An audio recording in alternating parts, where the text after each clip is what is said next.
열왕기하 6장을 보면 이스라엘이 아람 왕 베나닷의 침략을 받아서 사마리아 성이 포위를 당했습니다. 성문은 굳게 닫히고 출입이 불가한데 시간이 지나서 성 안에 양식이 떨어지자 성 안에 있던 사람들의 굶주림이 극에 달했습니다. 얼마나 굶주림이 심했던지 서로 돌아가면서 자식을 잡아먹는 처참한 상황에 처한 것입니다. 그뿐 아니라 사람들의 마음에도 절망이 가득했습니다. 엘리사가 야훼께서 이르시되 내일 이맘때 사마리아 성문에서 고운 밀가루 한 쌀을 한 세겔로 매매하고 보리 2쌀을 한 세겔로 매매하리라 하였고 희망의 메시지를 전했는데도 불구하고 왕을 모시는 장관은 야훼께서 하늘에 창을 내신들 어찌 이런 일이 있으리요? 이렇게 부정적으로 생각하고 부정적으로 말했던 것입니다. 인간의 이성과 감각으로는 엘리사의 말을 믿기가 어렵지요. 지금 굶주림이 극에 달해서 자식까지 잡아먹는 형편인데 하루아침에 먹을 양식이 풍성해질 것이라는 말을 어떻게 믿겠습니까? 그것도 한 달 후나 1년 후가 아니라 바로 내일 일어난다고 하니 믿기가 보통 어렵지 않은 것입니다. 하지만 신앙이란 이성과 감각을 초월하여 보이지 않고 들리지 않지만 없는 것을 있는 게 하시는 하나님, 죽은 자를 살리시는 하나님을 믿는 것입니다. 여러분, 신앙에는 결단이 필요합니다. 인간의 이성을 따를 것인가, 하나님의 말씀을 믿을 것인가, 중대한 결단을 내려야만 합니다. 오늘 저희 설교를 듣고 계신 여러분 중에도 과거에도 그러한 기적이 있었지만 오늘날에는 기적이 나타날까? 그런 기적이 나에게도 일어날까? 그렇게 생각하는 분이 계실 것입니다. 그러나 하나님께서는 어제나 오늘이나 영원토록 동일하신 분이십니다. 그러므로 절망의 자리에 앉아있지 말고 하나님을 믿고 희망을 선택해야 합니다. 오늘 본문에 보고 죽기를 결단하고 희망을 선택한 사람들이 나옵니다. 바로 성문 밖에 살고 있던 4명의 나병 환자였습니다. 그들은 나병에 걸려서 사람들과 격리된 채 살면서 성 안에서 가져다 주는 음식으로 하루하루 목숨을 부지하며 살았습니다. 그런데 성 안에 양식이 떨어지게 되자 나병 환자 4사람도 그 자리에서 꼼짝없이 굶어 죽게 된 것입니다. 4명의 나병 환자는 성문 밖에 모여서 긴급 회의를 열었습니다. 우리가 어찌해야 이 죽음의 골짜기에서 살아날 수 있을까? 서로 머리를 맞대고 국리를 거듭한 끝에 결론을 내렸습니다. 성 안에 들어가도 주려 죽고 이곳에 앉아있어도 주려 죽을 것을, 여기에 앉아서 절망 가운데 죽기를 기다릴 것이냐, 그렇지 않으면 희망을 향해 전진할 것이냐. 희망이라고는 저 아람 군대밖에 없다. 그러나 우리가 그리로 간다고 해서 적군이 우리를 살려놓는다는 보장은 없다.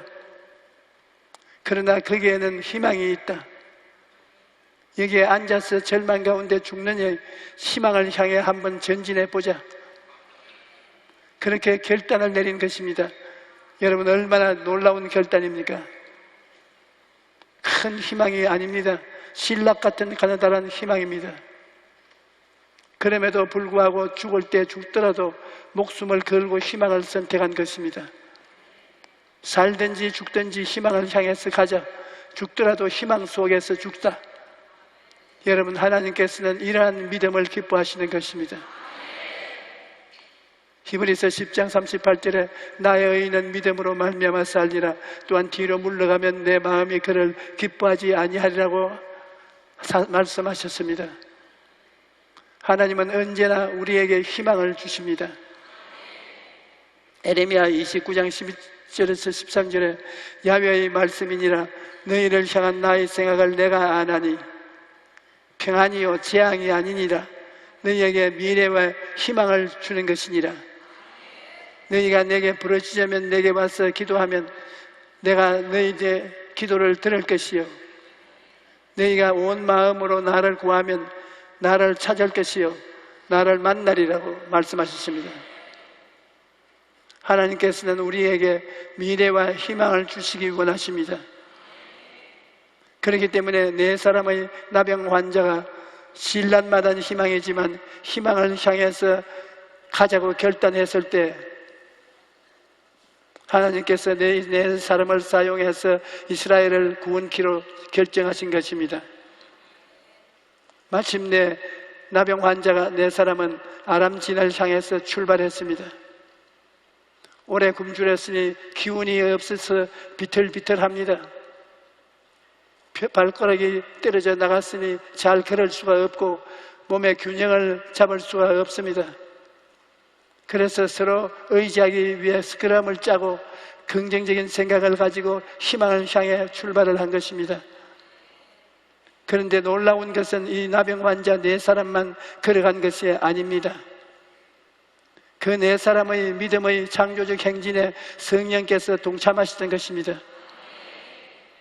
그들의 네 4차원의 꿈과 믿음과 창조적인 선언을 가슴에 품고 가니까 하나님께서 그들의 행진에 함께 하셨던 것입니다.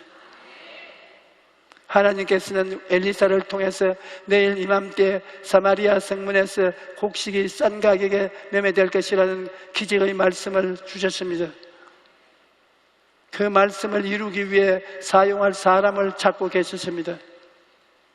그런데 왕과 장관들이 부정적인 생각으로 꽉 차 있을 때 이 나병 환자 네 사람이 긍정적이고 적극적이고 창조적인 생각을 가지고 반드시 살아나겠다는 꿈을 품고 이 믿음의 출발을 하자 하나님께서 그들과 함께 하시고 하나님의 뜻을 이루는 데 그들을 사용하신 것입니다. 하나님께서 이 4명의 나병 환자를 어떻게 사용하셨는가? 하나님께서는 네 사람이 걸어가면서 수십 번 넘어지고 서로 격려하는 말을 확대해서 그 소리가 적들의 귀에 군대가 행진하는 소리로 들리게 하였습니다. 하나님이 역사하시니까 네 사람이 걸어가는 소리가 적들의 강구의 귀에는 수십만 대군이 행군하는 소리로 들렸던 것입니다. 또 네 사람이 허리에 차고 있던 걸식용 빈 그릇들이 부딪히는 소리가 적들의 귀에 창금의 부딪히는 소리로 들리게 하셨고 네 사람이 넘어지는 소리는 적군들의 귀에 전차가 굴러가는 소리로 들리게 하셨습니다. 그뿐 아닙니다. 네 사람이 서로 격려하고 위로하는 말은 군대가 전쟁의 승리를 선포하는 소리로 들리게 하셨습니다. 그랬더니 아랍 군인들이 그 소리를 듣고 혼비백산한 것입니다. 저녁밥을 지어놓고 먹으려고 하는데 갑자기 거대한 전차 바퀴 소리가 들리고 군대가 행진하는 소리가 들리니까 그만 간담이 서늘해졌습니다. 이스라엘 왕이 우리를 치려고 돈을 주고 용병을 동원했구나. 어서 달아나자. 그래서 밥그릇을 던져버리고 맨발로 그러만 날 살리라고 도망을 치고 말았던 것입니다. 여러분, 하나님께서는 신락 같은 희망이라도 희망을 붙잡고 긍정적이고 적극적인 마음을 가지고 희망을 향해 전진하는 사람과 함께 하십니다. 그들의 믿음의 전진에 함께 하셔서 위대한 승리를 주시는 것입니다. 그러면 오늘날 우리는 어떻게 해야 성령님과 함께 행진할 수 있는가? 우리는 4차원의 생각과 꿈과 믿음과 창조적 말을 통해서 성령님과 동행하게 되는 것입니다. 우리가 나병 환자의 이야기로부터 배워야 할 것은 생각이 중요하다는 것입니다. 만약 4명의 나병 환자가 이제는 끝장이다, 우리가 살아남는다 해도 어차피 우리 사람은 대접도 못 받는 나병 환자다, 그러니 차라리 지금 죽는 게 낫다, 그렇게 부정적으로 생각했다면 그 마음속의 절망감 때문에 모두가 죽었을 것입니다. 여러분, 가장 무서운 적은 밖에 있지 않고 내 안에 있는 것입니다. 밖에서 우리를 위협하는 적들보다 내 안에 있는 절망감이 더 무서운 적입니다. 잠언 25장 28절은 자기의 마음을 제어하지 아니하는 자는 성읍이 무너지고 성벽이 없는 것과 같으냐고 말하고 있습니다. 성벽이 없다면 무방비 상태가 되고 적들이 쳐들어와서 도둑질하고 죽이고 멸망시키는 것입니다. 이와 같이 우리가 마음을 지키지 못하면 악한 마귀가 와서 삶을 도둑질하고 죽이고 멸망시키는 것입니다. 여러분, 절대 절망은 상황이 아니라 마음에 있는 것입니다. 그래서 잠언서 4장 23절에 모든 지킬 만한 것 중에 더욱 내 마음을 지켜라. 생명의 근원이 이에서 남이라고 말씀한 것입니다. 우리 아버지 하나님은 부정적이고 패배적인 생각을 가지고 있는 사람은 도와주지 않습니다. 그러므로 질병으로 고통당하는 사람은 그 병으로 죽는다는 생각부터 버려야 됩니다. 의사가 못 고치는 병이라도 우리 하나님은 고치시는 것입니다. 또 사업이 망해서 빚더미에 올라앉은 사람도 죽는다는 생각을 버려야 합니다. 하나님께 부르짖어 기도하면 하나님께서는 살 길을 반드시 열어주시는 것입니다. 어떤 상황이든 긍정적으로 생각해야 하나님께서 그와 함께 하시는 것입니다. 다음, 꿈을 붙잡고 행진해야 됩니다. 오늘 말씀을 통해 하나님이 특별히 보여주시는 것은 아무리 절망적인 상황에서도 처했을지라도 하나님을 바라보고 꿈을 갖고 있는 사람에게는 희망이 있다는 것입니다. 내가 프랑스에서 성회를 인도했을 때 척추가 부러진 자매님이 5시간 동안 차 안에 누워서 성회 장소까지 찾아왔습니다. 현대의학으로는 고칠 수가 없는 병이었습니다. 성회에 와서도 앉아있지 못하고 앞자리에 누워있어야 하는 처지였습니다. 하지만 그 자매님의 마음속에는 꿈과 믿음이 있었습니다. 그렇기 때문에 듣는 말마다 아멘으로 받아들였습니다. 나는 설교가 끝난 후 병자를 위해서 기도해 주었습니다. 그러나 그 자매님은 일어나지 못했습니다. 나는 통성기도 시간에 그 자매님을 위해 다시 간절히 기도했습니다. 그런데 그때 놀라운 일이 벌어졌습니다. 예배가 끝나기 전에 그 자매님이 자리에서 벌떡 일어난 것입니다. 그 사람은 나는 반드시 나을 것이다, 그런 꿈을 포기하지 않았기 때문에 마침내 하나님의 기적을 체험할 수가 있었던 것입니다. 여러분, 우리가 절망 속에서도 희망을 가질 수 있는 것은 예수님이 계시기 때문입니다.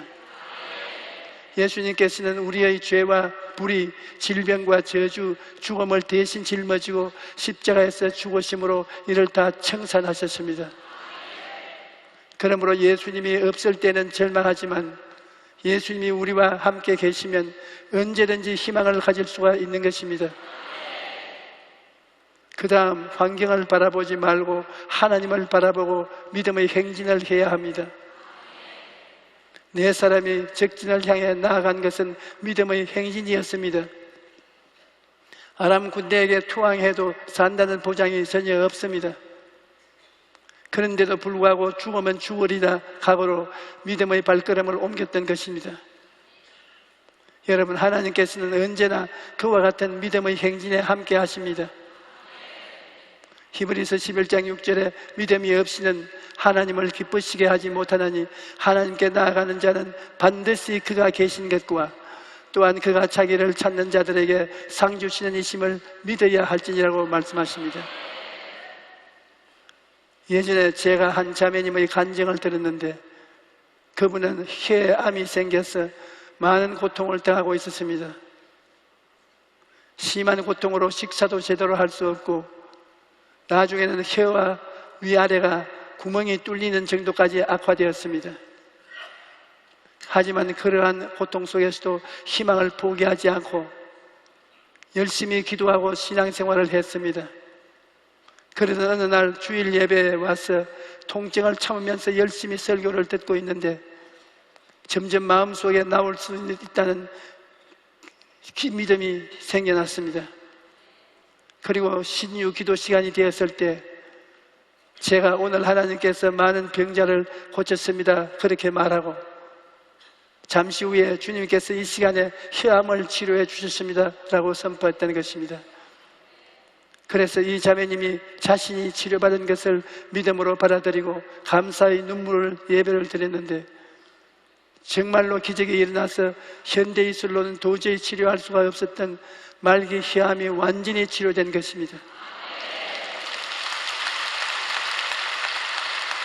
여러분, 믿음으로 산다는 것이 무엇입니까?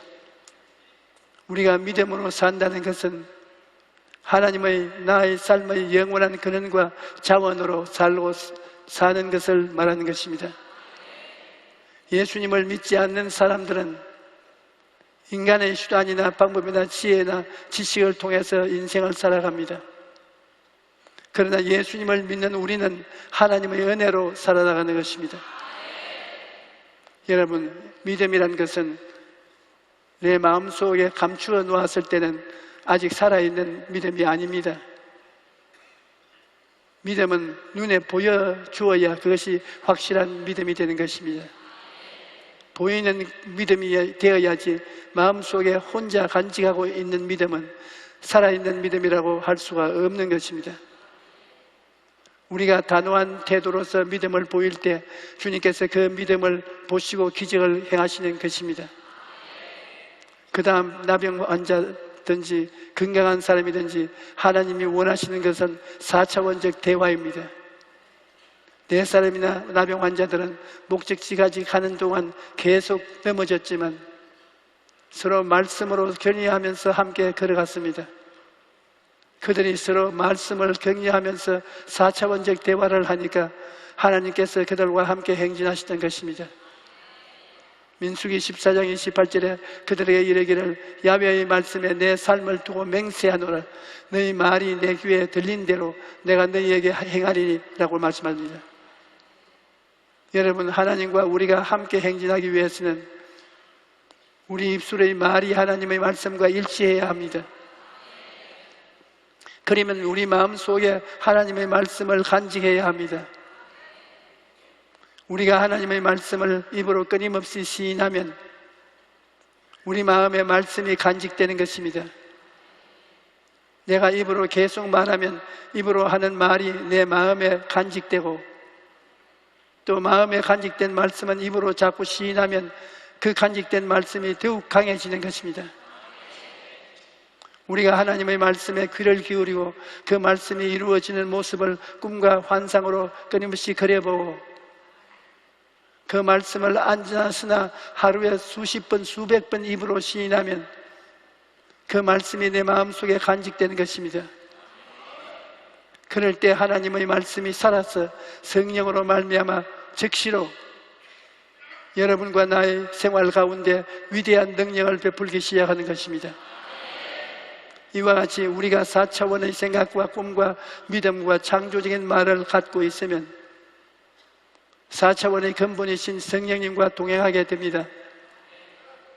문제는 사람들이 성령님과 동행할 조건을 구비하지 않고 3차원 그대로 4차원과 같이 하려고 하니까 예수님이 니고데모에게 말씀하신 것처럼 육은 육이요 영은 영이니 거듭나지 않고는 하늘에 관해 말해도 알지 못하니까 대화를 하지 않으시는 것입니다. 성경에 기록된 이 역사적 전쟁 이야기에서 나병 환자 4사람의 역할은 너무나 위대하여 영구히 기념해야 할 것입니다. 나병 환자 4사람의 3차원적 실상은 비천하였습니다. 그러나 그들은 하나님과 함께 할 수 있는 조건을 가슴에 품고 있었기 때문에 하나님의 4차원적 군대를 가질 수 있었던 것입니다. 성령 하나님께서는 4사람의 행진에 함께 하셔서 그들의 약점을 오히려 적들을 물리치는 무기가 되게 하였습니다. 그들이 약하여 넘어지는 소리, 그들이 서로 격려하는 소리를 주님의 크게 하셔서 큰 군대의 행진 소리로 들리게 하시고 적들에게 구름이 산골짜기를 내려덮는 것 같이 공포와 불안을 느끼게 만들었던 것입니다.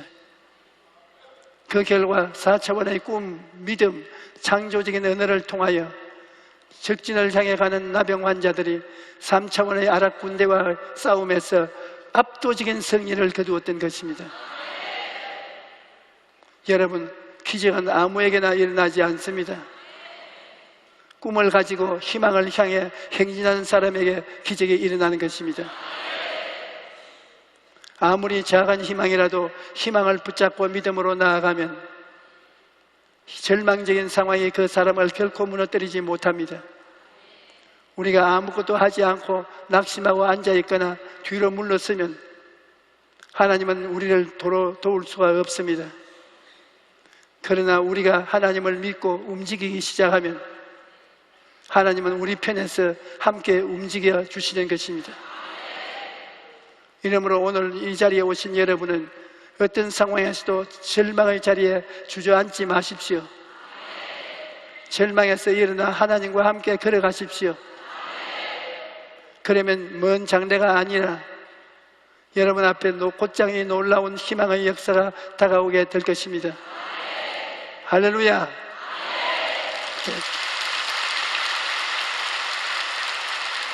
여러분, 전번 주간에 하나님이 상당히 많은 사람을 고친 줄 압니다. 그때 전번 주간에 나은 사람 손 들어 보십시오. 손 많이 들죠? 그렇습니다.